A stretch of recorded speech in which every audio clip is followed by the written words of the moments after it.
movie discussion night with the Wisconsin Veterans Museum. My name is Eric. I'm the education director at the museum. And for those of you who don't know me, which you both do, so it makes it kind of easy. um, um, I just want to say before we get started that I want to say thank you to the Wisconsin Veterans Museum Foundation as well for their continued support and all the free virtual programs that we get to put on, not only our movie nights, our book talks, and all the other virtual events that we do throughout the year. And of course, I would be remiss if I didn't mention that support for the foundation also comes in the memory of General Albert Wilkening. So thank you to the Wilkening family as well for their continued support of us, the foundation, and just everything we do at the museum. Tonight, we are going to be talking about the 1992 hit A Few Good Men, directed by Rob Reiner, who also directed one of my favorite films, Spinal Tap, or This is Spinal Tap, Stand By Me, Princess Bride. His filmography goes on and on and on. And of course, I think, I'm not and hope I'm not insulting anybody, but judging by the age of this group, I'm sure we all remember him from All in the Family as well, when he played Meathead.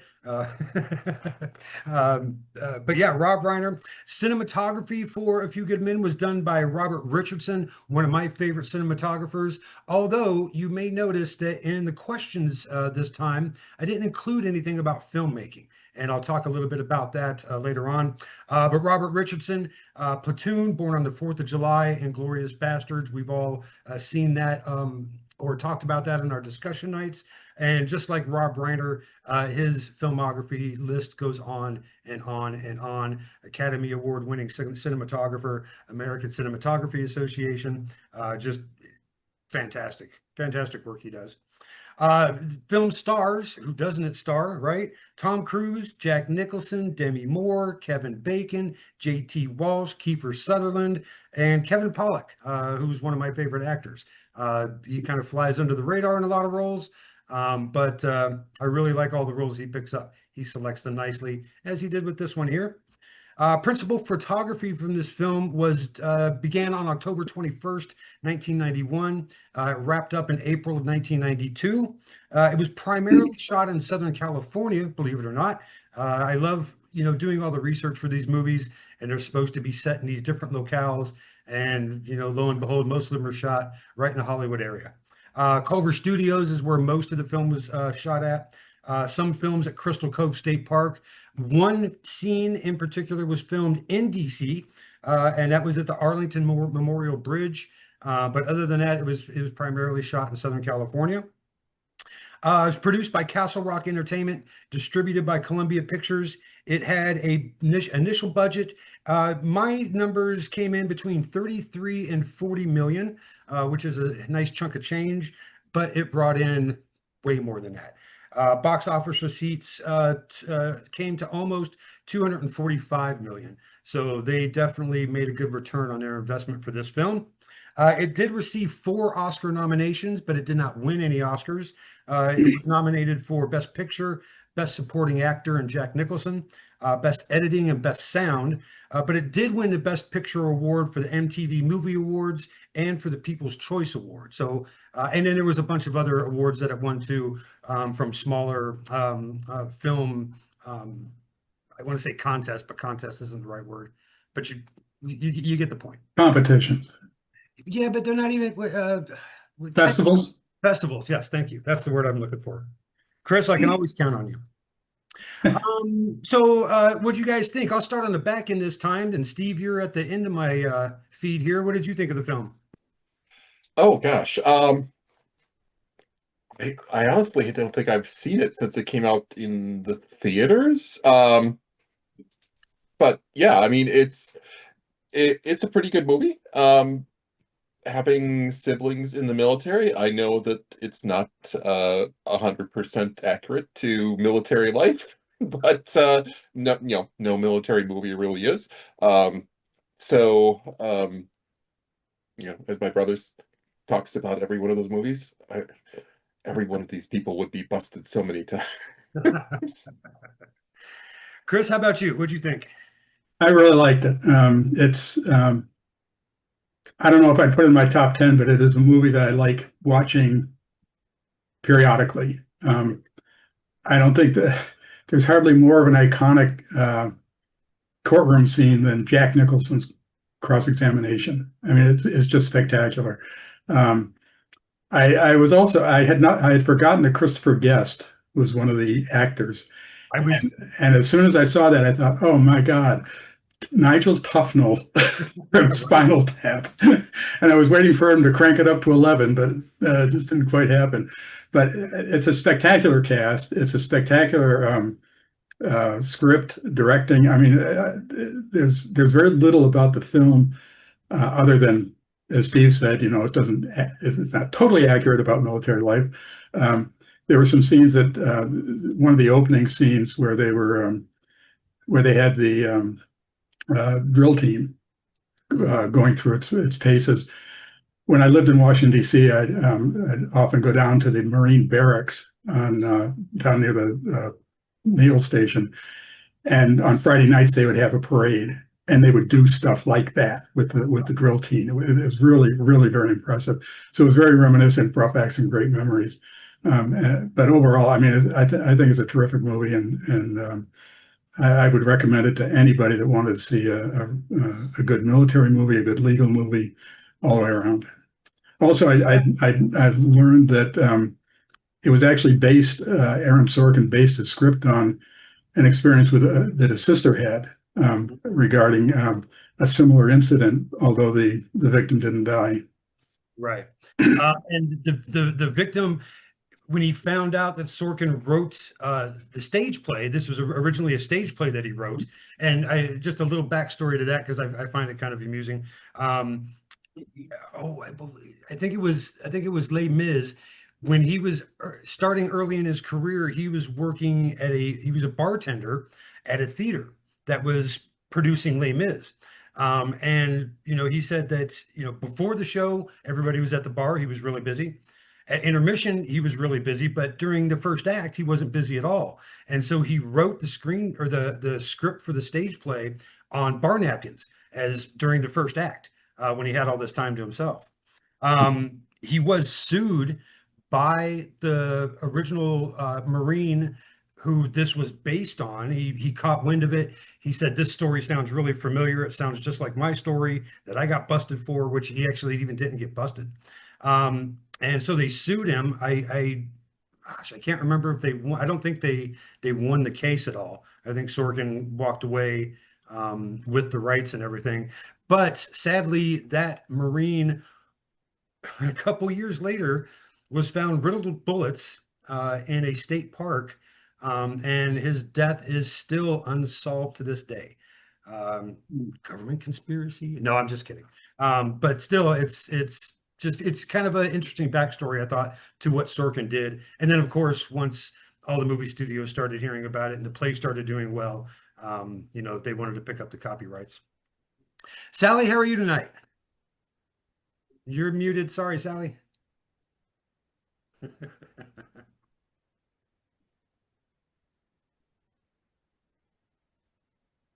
There we go. I'm fine. How are you? Outstanding. And then, yes, Chris, as you pointed out, Christopher Guest, I was going to put him in along with all the other actors that I put in there is featuring in the film, but he had just such a small part. I didn't. But yeah, it's always cool to see him come in different roles. And every time you see him, it's like, is that the same guy that I saw in this movie over here in that movie? He never looks the same. He always looks different. Yeah, Corky and Waiting for Guffman. I have not seen that. Oh, you definitely need to see that. And I got a friend of mine. He was actually telling me the same thing just this morning. That and Rushmore. So in the beginning of the film, we are introduced to the two lead characters, Lieutenant Commander Galloway, played by Demi Moore, and Lieutenant Daniel Kaffee, played by Tom Cruise. And I was just curious, I know what I think, and I know what I see every time I see this film, but I always enjoy everybody else's opinions because you guys bring a new focus, a new view whenever we talk about these films. And did anybody notice any similarities between the Kaffee character and the Galloway character?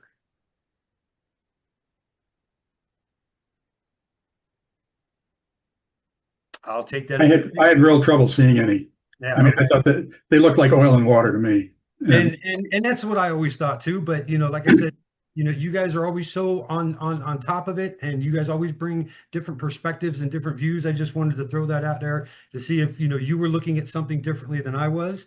And then of course I ask, is there any differences? I think we could probably enumerate those in a very long list. Yeah, how long do you have? We've got till 8 o'clock. I was kind of surprised. I mean, the Tom Cruise character, Kathy. I don't know. I just don't see how, even with all the parentage, his father, his sort of the legacy stuff. I just didn't see how he was even that casual in the military, whether he's a lawyer or anything else. That struck me as, even throughout the movie until you get to the very end when he becomes serious about the trial. It just doesn't ring true to me.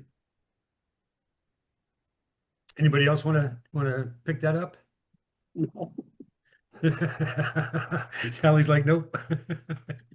No, I'm right there with you, Chris. There's for as many times as I've seen this film, there are particular spots where he says something or does something, and I'm just like, man, that would not fly. No Right. way.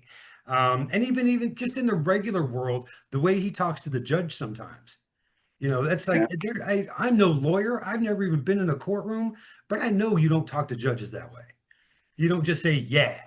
Yeah, it's sort of like I had flashbacks to My Cousin Vinny with some of the courtroom scenes there, where Joe Pesci is just going, and you have the judge looking very sternly down at him. Right That seemed more realistic than what you saw in this. Yeah, But I would agree. It's definitely it's Hollywood. Yeah, with Demi Moore, she, for a lieutenant commander, she seemed awfully uncertain of herself. From my point of view, she seemed tentative. She seemed like she didn't really fit in yet to her role, and I didn't see how she could have risen to lieutenant commander in internal affairs.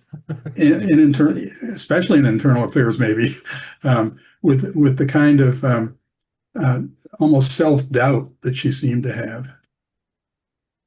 Yeah, and I think that was, I don't know, maybe Demi Moore, played it up a little more than probably, Rob Reiner wanted to, I suppose. I don't know, maybe I'm reaching there, but it seems like that was part of her character, was the self-doubt. Yeah, she did seem to rise despite that. Right. But, they certainly make it very clear earlier in the movie, she's prosecuted, 3 cases in 2 years or 2 cases in 3 years, something like that. And even Tom Cruise calls her out later in the movie, why are you always giving me your resume? So there was certainly that aspect of her character that was supposed to come out. But yeah, how she advanced so far in her career, at this point, that does kind of make you scratch your head a little bit. Well, and particularly in the scene where she comes into the office where she's presenting the case where she wants to be appointed as the lawyer. And the judge says, or the captain says, have a seat. And she says, no, that's fine, I'm standing. He says, he has to tell her, take a seat. It's like she doesn't pick up on the clues that as a lieutenant commander, she would have been second nature to her. Yeah, no, I agree.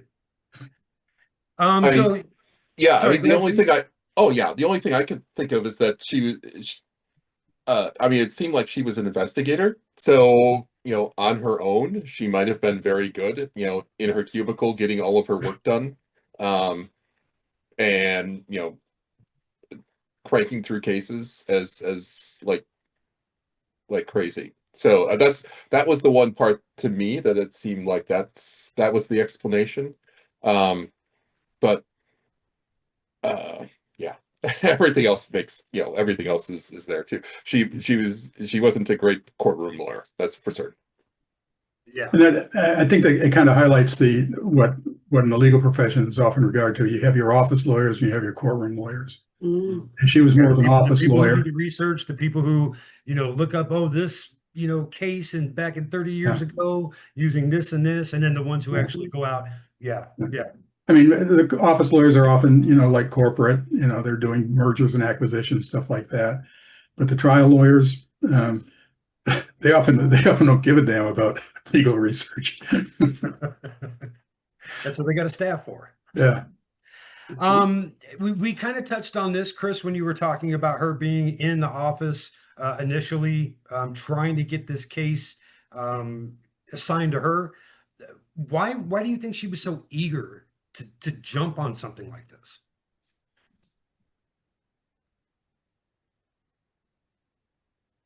Do you think maybe she was kind of thinking the same thing you were, Chris, and maybe this can turn her around or give her a little boost in her career?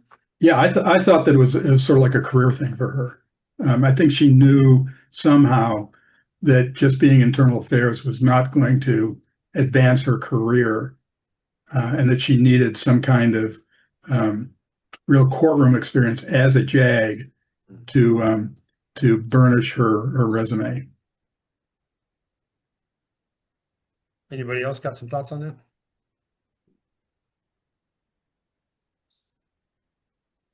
One of the things I think maybe this movie was the hardest one to come up with questions for, because it really paints itself as a very straightforward film. Your characters aren't ambiguous. The plot isn't ambiguous. Everything is pretty much straightforward, except for at the end, there's some twists and turns. But for the most part, 3/4 of this movie, you could follow it in the dark easily. And so I really did have a difficult time coming up with questions. And I will mention, I did say earlier that I didn't put any filmmaking notes in here. I think it's a great film, wonderfully done, wonderful acting, but there really was no filmmaking involved. Even Robert Richardson with the cinematography, he was probably thinking this is the easiest paycheck I'm ever going to get, because there's just really nothing happening there. No unique camera angles, not even any overhead shots where they zoom down real dramatic. It was all straightforward, in your face. Here's the plot.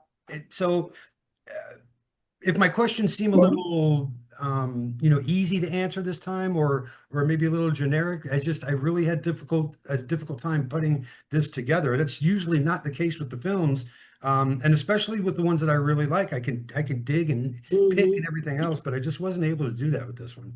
Well, it may reflect its origins on the stage. I mean, the sets in this thing were not complicated at all. Yeah. And how many were there? Maybe half a dozen when you come right down to it. I think maybe the most difficult shot I saw in the whole film was at the very beginning, when they show you the entire Guantanamo Bay with the ship sitting there. That seemed like the most complicated shot that they had in the whole film. So yeah, I hope the discussion goes well and everybody's interested tonight. But I'm sorry if the questions just really aren't kicking up a lot of dust at this time. We talked about Galloway wanting to be assigned to the case. She was obviously passed over, and we kind of touched on why that was.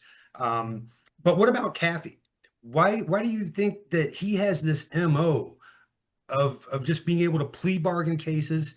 And it kind of leads to the second part of the question, is why was he just so quick to do that with this case as well? And one thing that really strikes me in the film is when he's sitting in Galloway's office and, they're talking back and forth, and he seems like he's out in outer space. He's not really paying attention.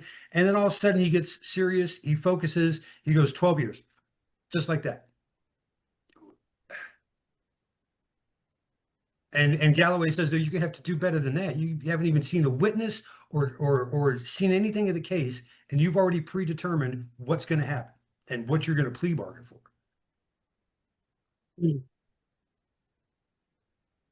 Well, there are a lot of criminal lawyers, including prosecutors, who are known for pleading out cases. I mean, something like 95, 98% of criminal cases plead out.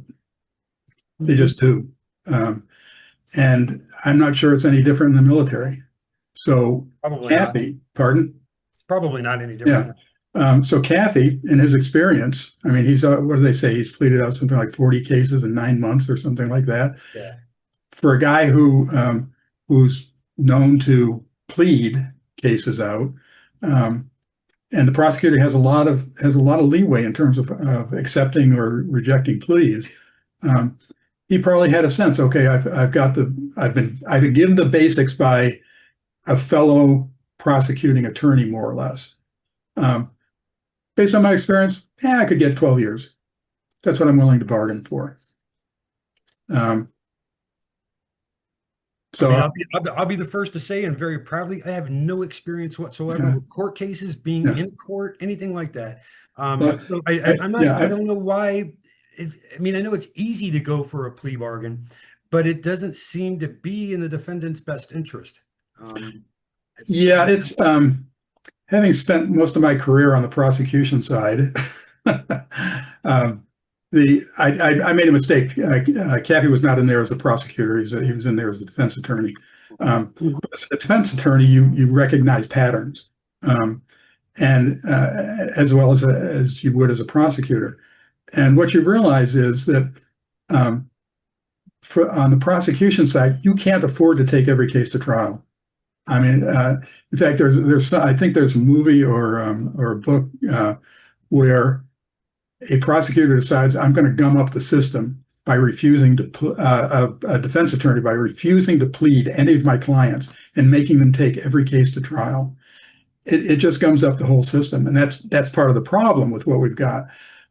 We've got so many crimes, we've got so many cases going through the system, and on the defense side, the option often is, does my client sit in pretrial detention for 2 or 3 years while we wait for the case to come to trial? Or do I plead it out and get him maybe 6 months in prison with 3 years probation or 3 year and from the defense side, that looks pretty good. When the alternative is I go to trial and maybe I get 6 years. I mean, it didn't surprise me that Kathy was portrayed as a defense attorney who had pleaded out a lot of cases and hardly taken anything to court. A lot of criminal defense attorneys don't take very many cases to court. They feel they're successful, and their clients feel they're successful if they can get a good plea agreement. So I think that was part of the dynamic that's going on here. The prosecutor, you see that in that confrontation with the prosecuting attorney when Kathy's out there on the ball field and they're dickering around with what the deal's going to be, and the prosecutor thinks he's offered a great deal. Kathy doesn't like it. He thinks he can get a better deal, and eventually he does. But he does that in part by holding out. He knows, I think, that the prosecutor really doesn't want to go to trial. He wants to get it off his desk and move on to the next case. And I think that informs a lot of what is going on in this case. And that's why Kathy was so prepared to say 12 years, because that's the pattern he saw. Yeah, I'm glad you bring that perspective, Chris, because I like I said, I don't have that perspective. I've never been in trouble. I don't know. I just don't know how that works. But that makes sense, though. You have a very small court system and a very large workload going into it.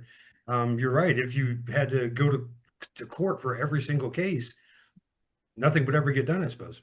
If you look at the statistics for the number of cases that prosecutors carry, just in Wisconsin, for instance, in one of the larger counties like Milwaukee or Madison, you look at the number of cases each prosecutor handles, and then you go to the public defender's office and you look at the number of cases that each public defender has to handle. You wonder how they even get their work done. I mean, in some respects, it's kind of a miracle. No, that's like I said, that's a very good introspect into all that. And you're right. It explains why Kathy is so quick to plea bargain, and why that has become his MO. That's what he does. He's good at that. Yeah. Okay. So that makes sense. Oh, it also sets up, some of the stuff with his dad. So when we find out he's the former attorney general, he tried civil rights cases. So he's a big, heavy duty trial attorney. And here's his son, who's somewhat of a disappointing defense attorney. Harvard. He's off to it. Yeah, he's off. Even though he's a Harvard graduate, he's kind of off to a questionable start of his career. He's pled was out kind of 40 cases. Yeah, it was kind of interesting when I was watching Kathy, and they mentioned that he went to Harvard, which is where I went, and you wonder, how does a guy like Kathy get through? And it reminded me of one of my classmates who sat next to me in a couple of classes, and he spent most of the class with one of his styrofoam coffee cups drawing elaborate graphics on them, like Roman columns and stuff like that. That's what he spent a lot of his class doing. And he got out, he came out fine.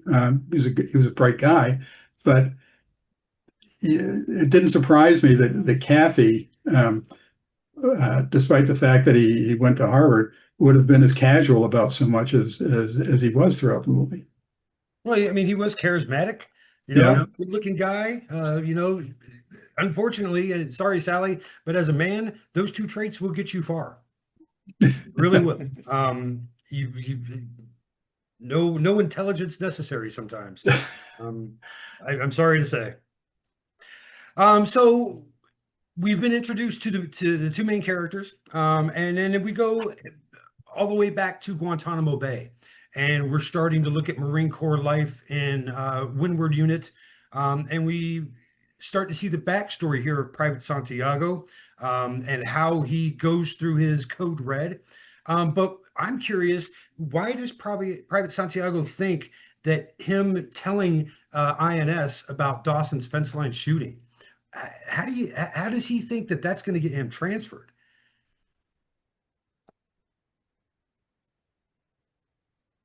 I couldn't really think of a good reason other than, hoping that he could be like a protected witness or something like that. But that seems, I mean, what was the one guy? Was he a Lance Corporal even? I mean, that's not something. Dawson was a Lance Corporal and Downey was straight up private. Yeah. Yeah. I mean, no one's going to go crazy over, a suspected shooting. If that even got off of Guantanamo, I would be shocked. Obviously it didn't turn into a big international affair or anything like that. So yeah, I don't understand why he would have ever thought that would have. Yeah, that's always anything in this film is okay. You have this paltry bit of information. Oh, big deal. So what? How's that going to get you transferred to somewhere else? Well, my thought was that what he thought, and we don't have any indication about Santiago's background really, other than that he was a screw up in the Marines apparently. But my guess is that he did understand that the Marines probably did not like that kind of controversy. They did not want to have somebody identified as having fired a weapon, fired a shot into Cuban territory, across international boundaries. And even though theoretically there might have been somebody on the Cuban side shooting into Guantanamo, that I don't think in the world of international diplomacy would have triggered anything, but a U.S. soldier firing into Cuban territory could have. And my guess is that he thought that if he had this information, they would rather have him transferred out than have him. They'd rather have him on the outside rather than on the inside. Do you think that's my guess? Similar would happen, or could happen in the Koreas? I mean, I guess what I'm asking is, do you think there's a difference between what we're doing in Korea versus what we were doing in Guantanamo then, or in Cuba rather? As far as the gravity of in Korea anyway, we're located on, in a sense, Allied territory, and we're still at war. Pardon? And we're still at war technically. Right, technically. I don't think even Kim Jong-un really wants to go to a full-fledged war with the United States. So I think that both sides are going to try to minimize the likelihood of some confrontation, and that if somebody did fire a shot from North Korea into South Korea and vice versa, they would very quickly try to find a way to resolve that. But with Guantanamo, you've got U.S. territory in hostile territory, literally in hostile territory, and that probably has a different dynamic, I think, than what we have in, say, Korea. It would be more like, I think it'd be more like something in Afghanistan, where they're shooting out of a military facility into Taliban territory in Afghanistan, and the Taliban is firing into U.S. territory. That seems to be more like what you have in the Cuba Guantanamo situation. And so I think that because of the different characteristics of Guantanamo and Cuba, that there was potentially a different dynamic there that Santiago thought that he might be able to take advantage of to get transferred out. That was just my thought as I was watching it. And I would agree with you, Chris. I would say somebody firing into American territory, we would play that down a lot more than us firing into enemy territory. They would play that up. Right. So yeah, I agree with that sentiment totally.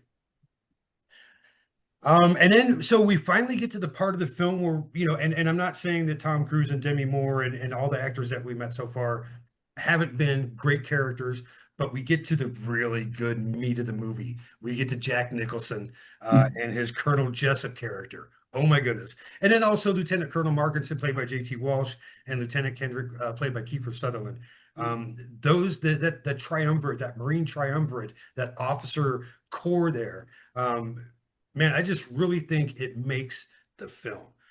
Not only the characters themselves, but who they cast in those roles.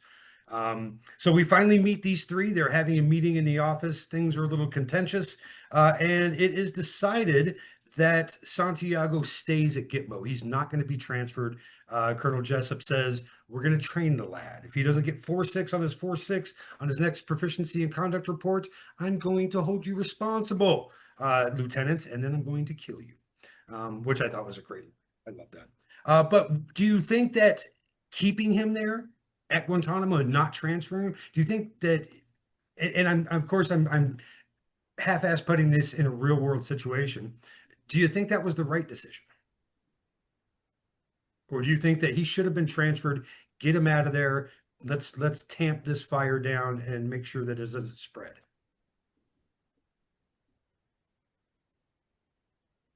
I think it was the wrong decision, but I can see why they did it. And because the transfer could have been seen as a failure on the part of the command there. That the idea is that we don't have any bad Marines. and that's certainly what Colonel Jessup thinks, right? Right, exactly. And we can train them to be good Marines. Right. And I think that was what struck me, that was probably more consistent with why they would not transfer him, because if you can train him and you don't, it could be seen as a failure on your part as a commander, that you've been an inadequate trainer, mentor, whatever you want to call it. Plus, you have the situation that Nicholson's already got this. Jessup has this new position that's coming up. And so any black mark, anything that could be construed negatively, could have a very bad impact on his career ambitions. Any other thoughts on that, guys? Or, I mean, the military doesn't really like transferring people out unless they're absolutely problematic, because, MASH is an example. that's way out of there. But you would be referring to Klinger, would you? yeah. I mean, there's Klinger. People try to get out of the military once they're in sometimes, and this, obviously he made it through basic. So I would think that the training in Guantanamo would be a little bit easier typically than what he would get at in basic. I think the worst case scenario, they would probably think about moving him either different companies or something like that, or into a different job role or something before they'd actually would move him out. Because yeah, if people are screwing up to get, out of a bad assignment, then Minot would be full of a lot of screw ups in the Air Force. At the end of that meeting, with the three top Marine officers there, Colonel Jessup scolds Lieutenant Markinson or Lieutenant Colonel Markinson because he questioned his orders in front of Lieutenant Kendrick. Why do you think this is an important tenet in the military? Never question in a senior's office. It's just a senior position. Never question their orders in front of anybody else. Well, I mean, we discussed that in Red October. The first officer there, I forget his name. After their meeting with Oh, and that comes up there after the dinner room meeting. The first officer talks to Ramius. And that's a typical, I mean, that's a thing normally anywhere. Military does have a little bit stronger tradition of that, but it's usually not a good thing to question your boss directly right in front of everybody else. But on the other hand, Jessup kind of, takes Markinson down a few pegs right in front of Kendrick, which that's not necessarily great either. Right.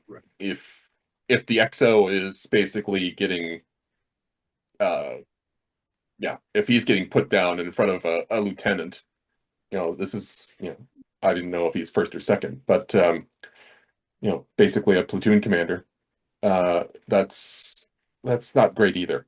So I would agree. It kind of cut both ways in that scene.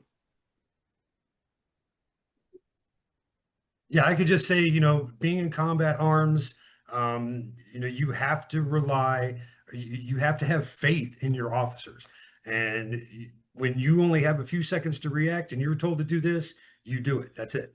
And you just don't sit there and you just don't question, another superior's orders in front of other people. If you have a problem later on, you can, if you have the opportunity, the time is right, the attitudes are right, you can say something, one-on-one, but you certainly don't do it in front of junior officers, in front of junior NCOs, or even junior enlisted. It just, it doesn't make for good war fighters, and it doesn't make for good morale either.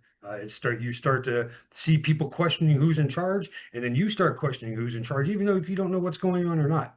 It's bad all the way around. And then Steve, that's an excellent point that Jessup does the same thing back to Lieutenant Colonel Markinson. They're both in the wrong there. Absolutely. I would agree. Yeah. I would assume that, typical military would be more along the lines of, the CO or the XO is leading the meeting saying, all right, so what's going on with this guy? They get the information and they say, thank you very much, Lieutenant. And then they have their own little, similar to what happened, at the start with Demi Moore's character. She asked for the case. They're like, okay, go have a seat outside. I would think that something like that would have be the method for that conversation there. Let's get everything from Kendrick. Let's talk about it ourselves. And then we'll have Kendrick back in and we'll tell him what to do. And that's actually a really good point that you bring up there, Steve. You compare and contrast the Marines and the Navy. For all intent and purposes, they are the same branch. One does not exist without the other. And it's just striking to see the differences in attitudes, responses, demeanor. And even though, regardless of whether we know people who have served or we've seen it in films or we see it on the news or what have you, we know there's a clear difference between the two, the mentality, the reactions and things like that. But I think you bring it really into to focus when you start contrasting the two like that. especially with the Demi Moore character in that scene, and then the scene with the three officers. It really just it brings it into That scene with Demi Moore has that comic aspect to it where the captain says, why don't you step out so we can talk about you behind your back? yeah. He's like, okay, I'm gonna I go get ahead. it. So Dawson and Downey are brought to DC. They're going to stand trial for this death of Private William Santiago, and there's clearly the scene between Demi Moore and Tom Cruise. They are already in confinement, and Cruise is out hitting a softball with his buddies. Demi Moore is not very happy, but then Kaffee finally makes it to the Washington Naval Yard. He gets to interview his two defendants. And Dawson says, basically it all comes down to the code that they live by. And this is basically the crux to their defense, is that their code is Unit Core God Country. And I'm just curious, just from your perceptions and what you've experienced, like I said, maybe through family members who have served or whatever ways that you have become familiar with the military, how do you think that statement of their code, how does that line up with the real world reality of any military branch? Do you think that's probably what most people are thinking, or is it clearly way off base?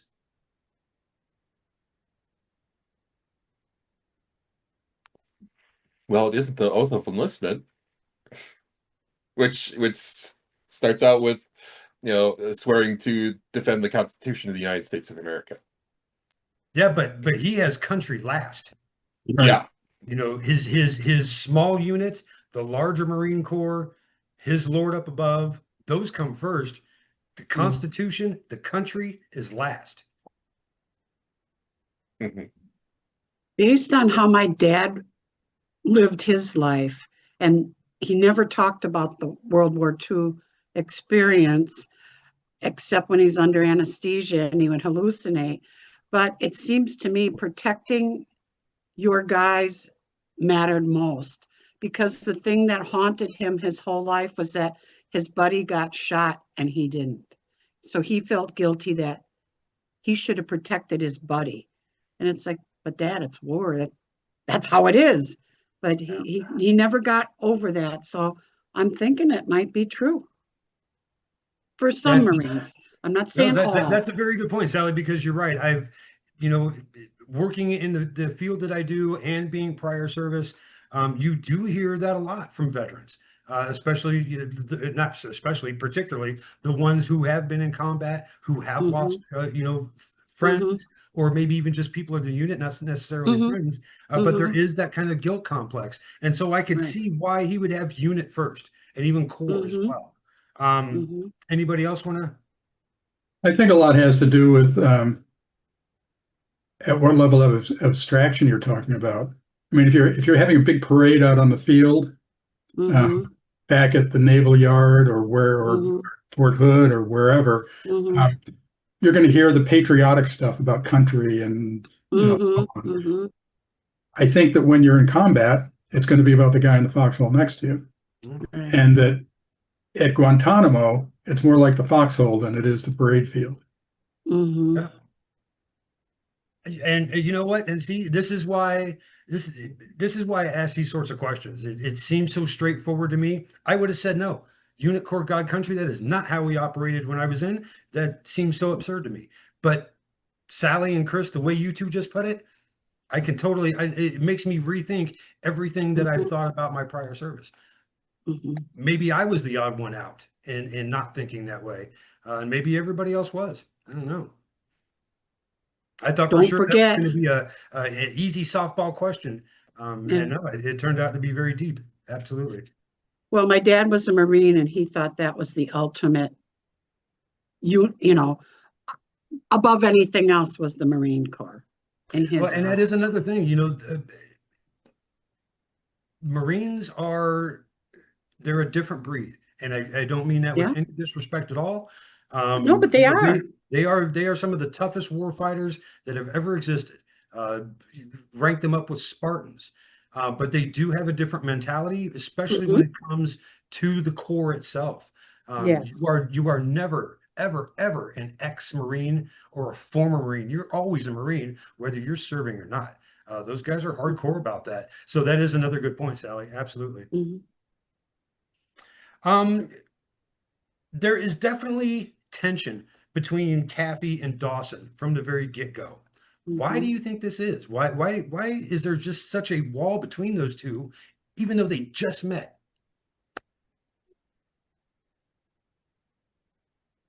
I think part of it is that Kathy's not a Marine. You think it's That's it. institutional? I don't want to say institutional racism, but for lack Well, of a better term, yeah, I mean, I think it is. I think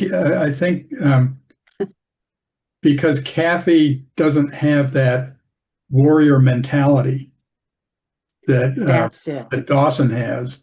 he has the parade field mentality. Right. He doesn't respect what what Kathy brings to this battle that Dawson actually has. He Dawson probably might think, you know, in a battle scenario that, you know, Kathy would be the guy doing KP, not the guy out on the front line. Um, and so until Kathy demonstrates that there is value in what he does to the Marine, Dawson's not going to respect him. And finally, you see that respect at the courtroom after it's all done. Yeah, at the very end. Yeah. Mhm. Anybody else got a thought on that? I agree with Chris totally. Chris is a smart guy. Yeah. Chris, Yes. I When I didn't know heard Harvard, I went, wow. I didn't know your background was in law. Well, yeah, there's that, and well, I mean, I guess the overall demeanor of Kathy is that he's not very military. Right. Yeah, the first meeting, he's wearing like some horrendous looking 90s Seinfeld shirt with his, his Letterman jacket on from high school. Yeah, he's definitely not presenting himself as one of the sharpest military members at all in front of this Marine who holds everything he does for the Marine Corps in high Mhm. regard. Yeah, absolutely right, Steve. I mean, even as prisoners, they are Marines. Right down the uniform, the whole thing. They're Mhm. Their actions, their reactions. Yeah, absolutely. We are starting to get a little quick or a little short on time. I'm going to skip a couple questions here. Oh, but this one I wanted to bring up. So Jack Nicholson as Colonel Jessup presents himself throughout most of the movie as somebody who is in control. He makes the decisions. He speaks. Everybody else reacts. That's the way it is because he's the man, and everybody else are his troops. They're his people. That's just the way it's got to be. When Galloway and Kathy and Kevin Pollak's Sam Weinberg, when they go to Guantanamo to visit, to see the barracks room, and then they have lunch afterwards. At the end of that scene, do you think Jessup he's rattled? He's starting to lose his cool, and he's not that guy who's always in control. Do you think he's starting to get that feeling at this point? He shows it a little bit emotionally, but do you think Kathy is starting to get to him even before he's being subpoenaed to come to court and in the courtroom scene?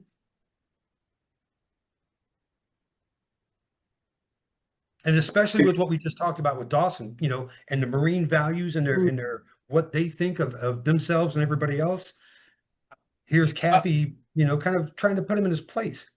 Well, he knows a bit about Kathy, so I think his problem with Kathy is more his background. That Mhm. here he is, he's in the military, he's gotten this big case, and it's all because of his name.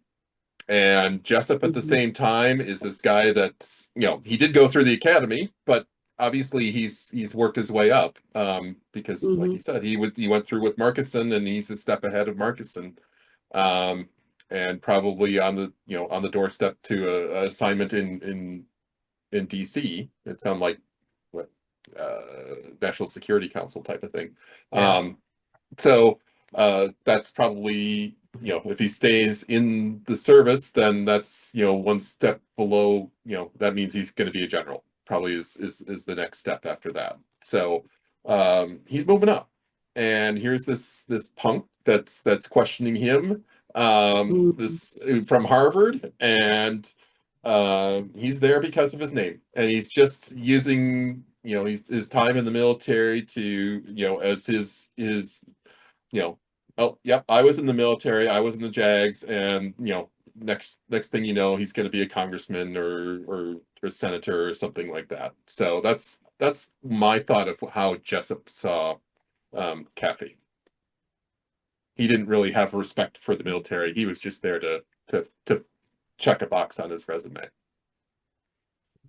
And I think that showed with the way he treated Kaffee at the end when Kaffee asked for the reassignment paper. Oh yeah, the transfer orders. Yep. Transfer order.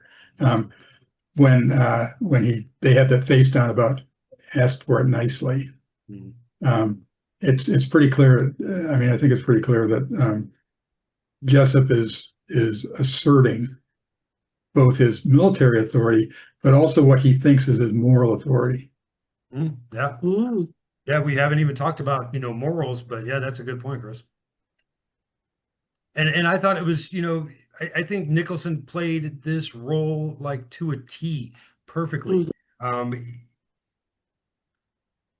The end of that scene, after what you're talking about, Chris, where you have to ask me nicely, and he kind of lectures him, and then he sticks his cigar in his mouth and he takes a big chomp of it and a big puff. That to me, that's when he looked rattled. He looked like Kaffee was starting to get to him. And that's probably the only time you see that in the film until the very end, when he gets him to admit that he ordered the code red. Let's see. I got time for maybe a couple more questions. What would be a good one here? Did you find Lieutenant Colonel Markison's death, his suicide? Did you see that one coming, or did that kind of surprise you when you first saw it? I'll go first. I personally, when I first saw the film, I thought he was going to take the witness stand. I did not see that suicide coming. And even when he's getting dressed, they do a good job of making it seem like that's the morning that he's going to, you know, have to testify. So he's getting ready. And then when he pulled out the pistol, I was like, oh no, wait a minute. But what was everybody else's take on that? I didn't see it coming. No. Well, the first time I saw the movie, I didn't see it coming either. Yeah. Sorry, go ahead, Steve. Oh yeah, I didn't see it coming either. Yeah, it was a nice little plot twist there. And I think that's kind of, excuse me, oh goodness, where those plot twists, the last 25 minutes of the film, you see films do this a lot. They do take those twists and turns to kind of throw you off toward the end of the film. A lot of the times they overdo it. They make it seem more dramatic than it should be, or the twist is far more complicated than it should be. I thought the way that Reiner did this, and not only him, but Alan Sorkin as well, as they're writing the script, I think they were nice and subtle, and it just set everything up beautifully for the end of the film. I didn't think it was too complicated or over the top with these plot twists. I just thought they did a really good job with that. And then lastly, you know, what do you think the trigger was for Kaffee? He's doubting putting Jessup on the stand. He's even from a good part of the first third of the film, he's doubting even taking the case.